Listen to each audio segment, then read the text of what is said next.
Hello YouTube, my name is Marie, and as you can tell by the title, today I'm going to be talking about all of the K-dramas, the 2020 K-dramas that I dropped this year. This video is going to be structured a little bit differently than my last year's video because I realized that I have three primary reasons why I dropped a show. I'm going to be splitting them into three categories. The first one being the shows that I really didn't click with right off the bat. You know, sometimes you just watch a show and you know that you're going to really enjoy it, or you know that it's a show that's really not for you. I'm very confident in the fact that they just weren't for me. I would not have enjoyed them if I had stuck it out. And the second category are the shows that I wish had been better. Like, for one reason or another, I stuck it out. I watched quite a good chunk of the series, and if I was a completionist, if I was a different kind of viewer than I am, I probably would have finished all of these because, again, I watched so much of them. And then the last category are like the ones that got away. They are the K-dramas that I had every intention of finishing. There are only 4 in this category, and I would really love to go back and finish watching them, but I'll talk about why I dropped each one when I get to that category. One last disclaimer is there's a lot of shows on here, and these are my own personal opinions. I am not judging you if you really enjoyed these shows for one reason or another. I'm genuinely happy for you. Like, we all want to watch shows that we love. So if you love a show that I only watched like 20 minutes of and passed on, like, I'm happy for you. And one last little disclaimer, I will not be doing synopsises for any of these shows because that'll just make this video way too long. Like, there's at least 15, maybe 20 on this list. So if I do a synopsis with every single one, we'll be here for days. And if you feel like this video is a little bit negative, then just wait. Next week I will be uploading a ranking of all of the 2020 K-dramas that I completed, and we'll definitely gush about my top 5. So without further ado, let's just get started.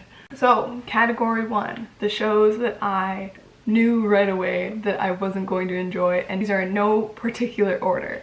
But the first one is Born Again. Do you guys even remember this drama?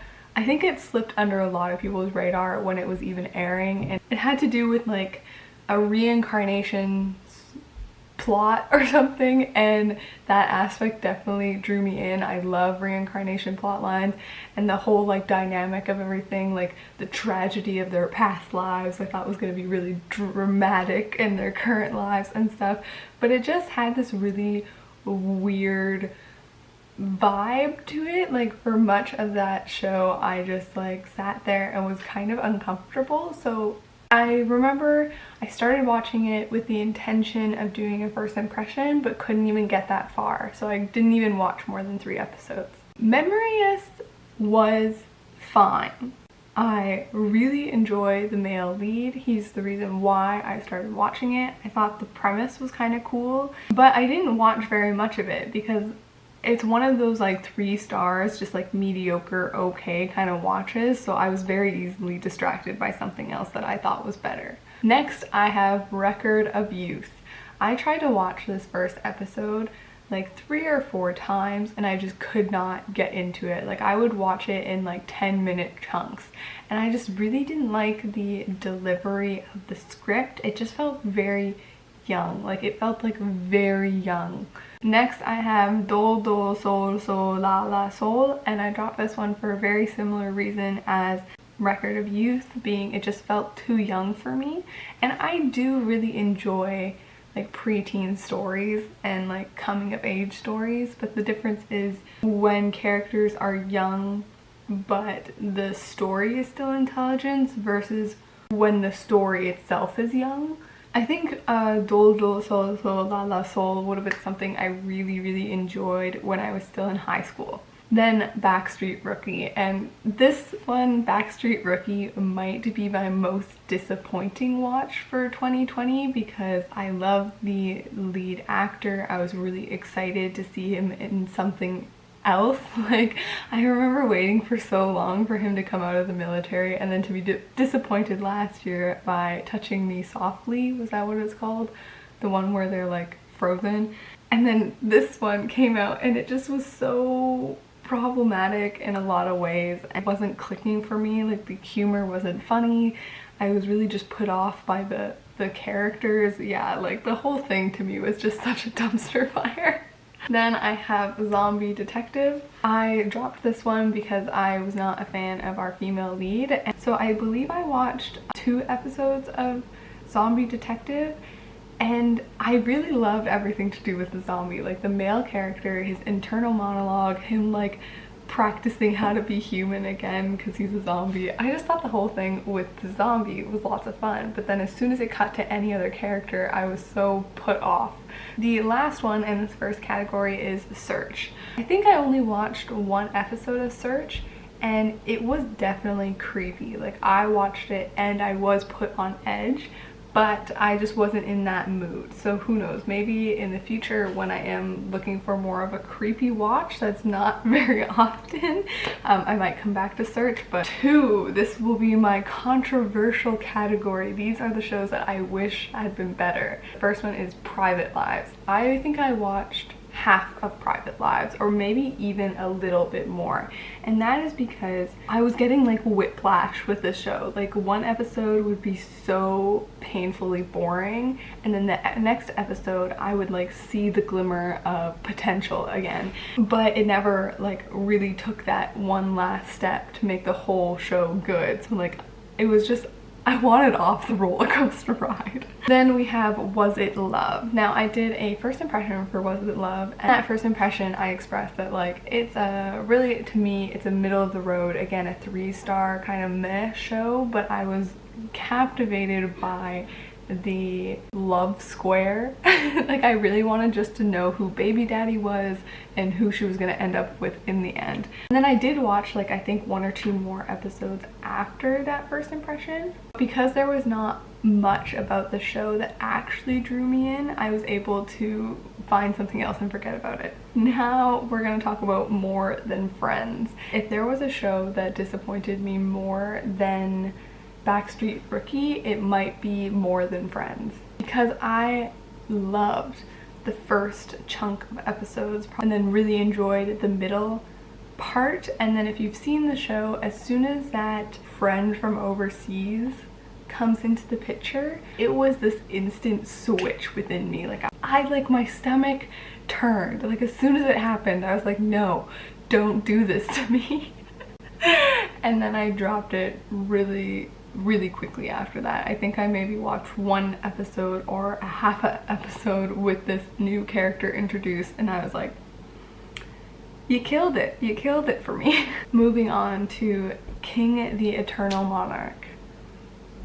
I don't feel like I have to explain myself with this one. Then When I Was the Most Beautiful. Initially I did enjoy When I Was the Most Beautiful, but I was very apprehensive at the same time. Once episode 4 came around, I realized that the story was actually going to go in a way that I did not enjoy. Then Hospital Playlist.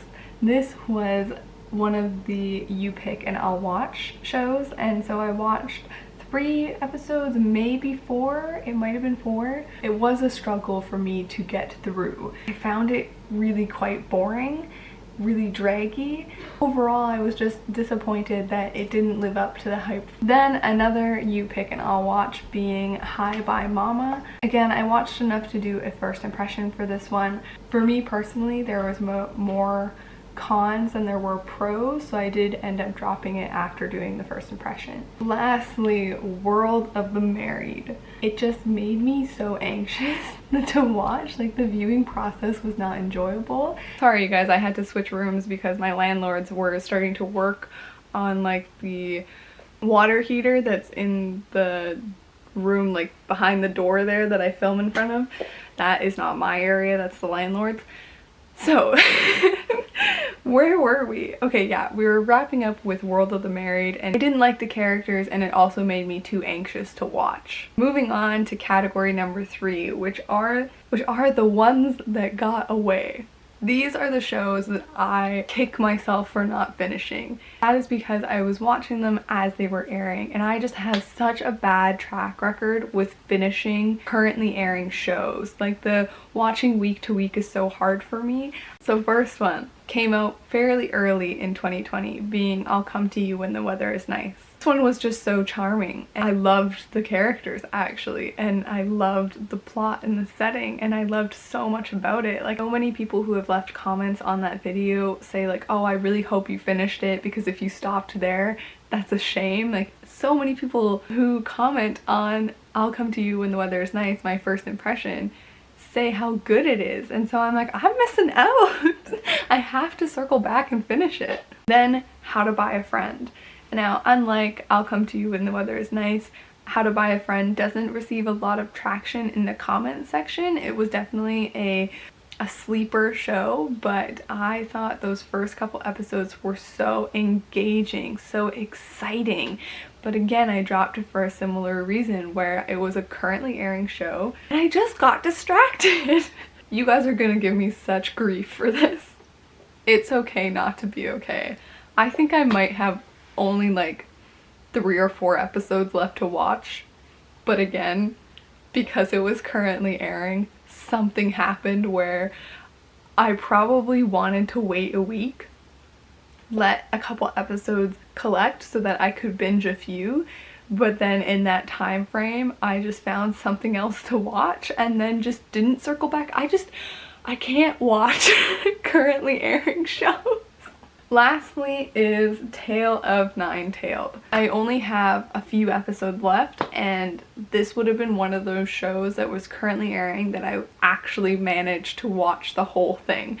But my Viki subscription ran out and I let it run out. And don't ever do this.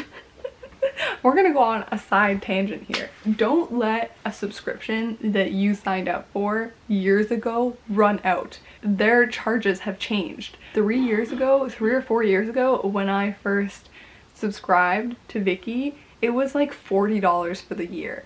And that's the charge I had been getting. And then when I went to resubscribe, suddenly it's like over $100 for Viki. So yeah, I haven't bitten the bullet to resubscribe, and I know I could just like find the pirated versions like I have been for True Beauty, but that just hasn't happened. Those are all of the 2020 K-dramas that I dropped in 2020, and kind of my reasons why.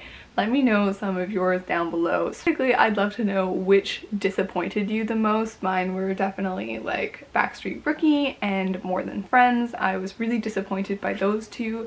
And then also the ones that got away for you. Alright, have a good day, have a good night, bye.